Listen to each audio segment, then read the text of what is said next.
जय हिंद दोस्तों, as you all know that we have started our chapter vectors in previous video. Basic तो हमने पिछली वीडियो में कर लिया था. To clear your all doubts we take an example. हमारे पास एक ट्रायंगल है. क्या है हमारे पास? एक ट्रायंगल ओ ए बी. इसकी डायरेक्शन क्या है? ओ से ए से बी और बी से ओ. ये है ए वेक्टर के पैरेलल. ए बी किसके पैरेलल है? बी वेक्टर के. और ओ बी से ओ किसके पैरेलल है? सी वेक्टर के. हमें प्रूफ करना है. क्या करना है? प्रूफ करना है क्या? A vector plus B vector plus C vector which is equal to 0. A vector क्या गिवन है? ओ से ए का position vector plus B vector क्या है? ए से बी का position vector plus C vector क्या है?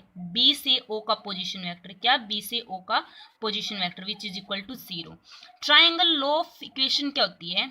Triangle law of addition. Triangle law of addition इसके अकॉर्डिंग क्या होता है? जो हमने पिछली वीडियो में किया था, मुझे बताना ट्रायंगल लॉ ऑफ एडिशन क्या होता है.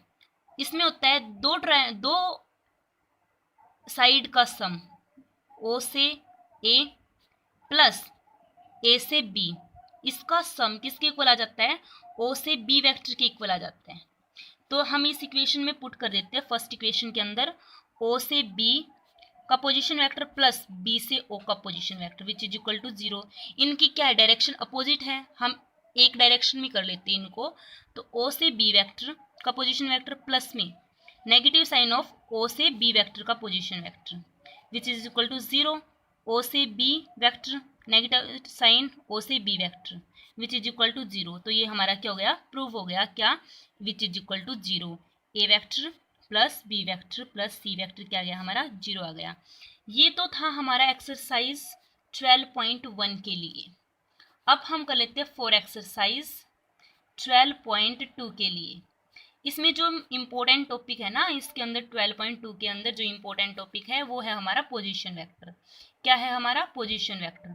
अब ये पोजीशन वेक्टर क्या होता है? हमने ले लिया ए बी वेक्टर, इसको डिनोट कर रहे हैं हम पोजीशन वेक्टर को. ये हो जाएगा position vector at point B minus position vector at point A. ये क्या हो जाएगा हमारा? A B. ठीक है. अब हम ले लेते हैं एक एग्जाम्पल. यहाँ पे हमारा ए पॉइंट है और यहाँ पे हमारा बी पॉइंट है. यहाँ पे हमारा आई कैप प्लस में जे कैप प्लस में के कैप और यहाँ पे हमारा है 2 ऑफ आई कैप प्लस में जे कैप प्लस में 3 ऑफ के कैप. यहाँ पे हमारी ये दे रखा है, यहाँ पे हमारे ये वाला दे रखा है. ठीक है. हमें निकालना है ए बी का पोजीशन वेक्टर. हमें पता है यहाँ पे क्या दे रखा है? ए बी का पोजीशन वेक्टर. कैसे निकालते हैं? Position vector at point B के ऊपर ये हमारा 2 ऑफ आई कैप प्लस में जे कैप प्लस में 3 ऑफ के कैप. ये वाला है हमारा. और विद नेगेटिव साइन यहाँ पे दे रखा है ना, विद नेगेटिव साइन. तो क्या हो जाएगा हमारा? पोजीशन वेक्टर एट पॉइंट ए के ऊपर क्या? ये आई कैप प्लस में जे कैप प्लस में के कैप ये दे रखा है.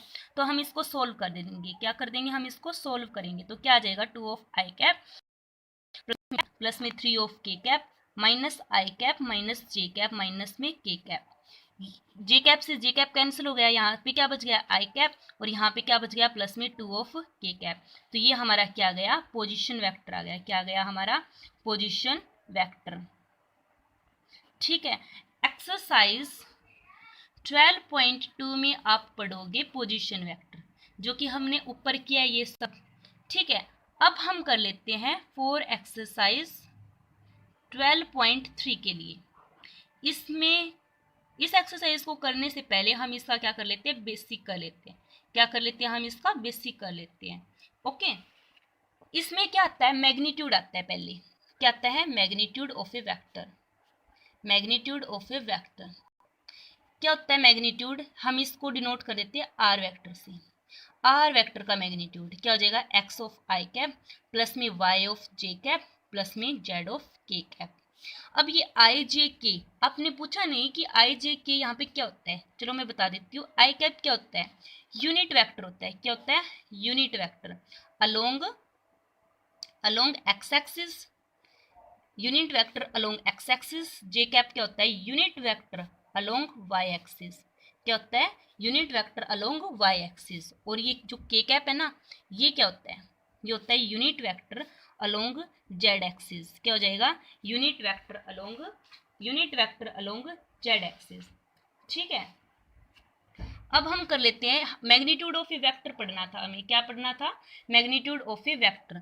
तो ये हमारा पोजीशन वेक्टर होता है R vector which is equal to X of I cap plus में Y of J cap plus में जेड ऑफ के कैप का मैग्नीट्यूड। यहाँ पे क्या पढ़ रहे हैं हम, मैग्नीट्यूड ऑफ ए वेक्टर। तो हमारा ये आ जाएगा मैग्नीट्यूड ऑफ ए वेक्टर। अब ये X of I cap Y of J cap plus में जेड ऑफ के कैप, ये क्या होती है, ये क्या होती है, प्लस लिख दिया, कोमा लगा देते हैं। ये सब क्या होते हैं, ये वेक्टर कंपोनेंट हो जाते हैं, वेक्टर कंपोनेंट हो जाते हैं। ये क्या हो जाते हैं, वेक्टर्स कंपोनेंट। ठीक है, अब हम क्या पढ़ लेते हैं, डायरेक्शन कोसाइन। डायरेक्शन कोसाइन, पिछली वीडियो में तो हमने क्या पढ़ा था, डेफिनेशन, डायरेक्शन कोसाइन की डेफिनेशन की थी। अब यहाँ पे हम फॉर्मूलाज कर लेते हैं। डायरेक्शन कोसाइन एक होता है डायरेक्शन रेशियो। क्या होता है, डायरेक्शन रेशियो। पहले हम पढ़ रहे हैं डायरेक्शन रेशियो। क्या कर रहे हैं हम, डायरेक्शन रेशियो। क्या कर रहे हैं हम, डायरेक्शन रेशियो। हमने मान लिया कोई ए वेक्टर, जिसमें ए वेक्टर के यहाँ पे ये क्या होते हैं, scalars, a1 of I cap plus में b1 of J cap plus में c1 ऑफ के कैप। ये a1 b1 और c1 ये क्या है, स्केलर कंपोनेंट है। ये क्या हो जाएगा, स्केलर कंपोनेंट्स हो जाएंगे हमारे। ठीक है, स्केलर कंपोनेंट हो जाएंगे। और ये जो स्केलर कंपोनेंट होते हैं ना, a1 b1 और c1, यही हमारे क्या होते हैं, डायरेक्शन रेशियोज होते हैं। क्या होते हैं, डायरेक्शन रेशियोज। क्लियर है, आ रहा है समझ में, बता देना मुझे। अब क्या है, डायरेक्शन कोसाइन। क्या होता है, एक डायरेक्शन कोसाइन। डायरेक्शन कोसाइन, अब ये डायरेक्शन कोसाइन किस तरह से फाइंड आउट करेंगे हम, हमारे पास वैसे ही ए वेक्टर मान लेते हैं, जैसे कि डायरेक्शन रेशियोज के अंदर हमने किया था। हमने क्या मान लिया, एक ए वेक्टर मान लिया। ओके, ए वेक्टर मान लेते हैं। क्या है, a1 of I cap plus में b1 of J cap plus में c1 ऑफ के कैप। और ये डायरेक्शन कोसाइन निकालने के लिए हम करते हैं बाय में ए वेक्टर का मैग्नीट्यूड। ठीक है, ए वेक्टर बाय में ए वेक्टर का मैग्नीट्यूड। ए वेक्टर क्या है हमारे पास, यही है a1 of I cap plus में b1 of J cap plus में c1 of K cap. Bye में इसका magnitude means a1 of I cap plus में b1 of J cap plus में c1 ऑफ के कैप का magnitude. Okay, clear है। अब निकालना क्या था हमें, डायरेक्शन कोसाइन। ये किसके इक्वल आ जाएगा, ये स्केलर्स, स्केलर्स बाय में इसका magnitude a1 of I cap plus में b1 of J cap plus में c1 of K cap. Okay, अब ये b1 स्केलर बाय में इसका magnitude a1 of I cap plus में b1 of J cap plus में c1 of K cap. Okay, अब ये स्केलर है बाय में इसका मैग्नीट्यूड क्या है, a1 of I cap plus b1 of J cap plus में c1 ऑफ के कैप। ये हमारा क्या आ जाएगा, डायरेक्शन कोसाइन आ जाएगा। हम ज़्यादा टाइम नहीं लेंगे क्योंकि आप बोर हो जाएंगे। अब यूनिट वेक्टर और सीख लेते हैं, फाइंड आउट करते हैं। ठीक है, अब हम कर रहे हैं यूनिट वेक्टर। क्या कर रहे हैं हम, यूनिट वेक्टर। यूनिट वेक्टर यही करेंगे हम ताकि आप बोर ना हो। ठीक है, हमने मान लिया A vector which is equal to 3 of I cap plus में 2 ऑफ जे कैप प्लस में के कैप मान लिया हमने। ठीक है, यूनिट वेक्टर किस तरह से डिनोट करते हैं, ए कैप। ये क्या है, हमारी कैप है। क्या है हमारा, cap. A cap which is equal to A vector by में ए वेक्टर का मैग्नीट्यूड। ए वेक्टर क्या है यहाँ पे, 3 ऑफ आई कैप प्लस में 2 ऑफ जे कैप प्लस में के कैप। इसका मैग्नीट्यूड, मैग्नीट्यूड किस तरह फाइंड आउट करेंगे, 3 का स्क्वायर 9, 2 का स्क्वायर 4 और 1 का स्क्वायर 1। तो ये हमारा क्या आ जाएगा, 3 ऑफ आई कैप प्लस में 2 ऑफ जे कैप प्लस में के कैप बाय में 15 अंडर द रूट ऑफ 15। ये हमारा क्या आ जाएगा, ए कैप। क्या है, यूनिट वेक्टर। क्या हो जाएगा, यूनिट वेक्टर। आ रहा है समझ में। अब आज हम इतना ही करेंगे। Thank you very much. जय हिंद, जय भारत। Thank you.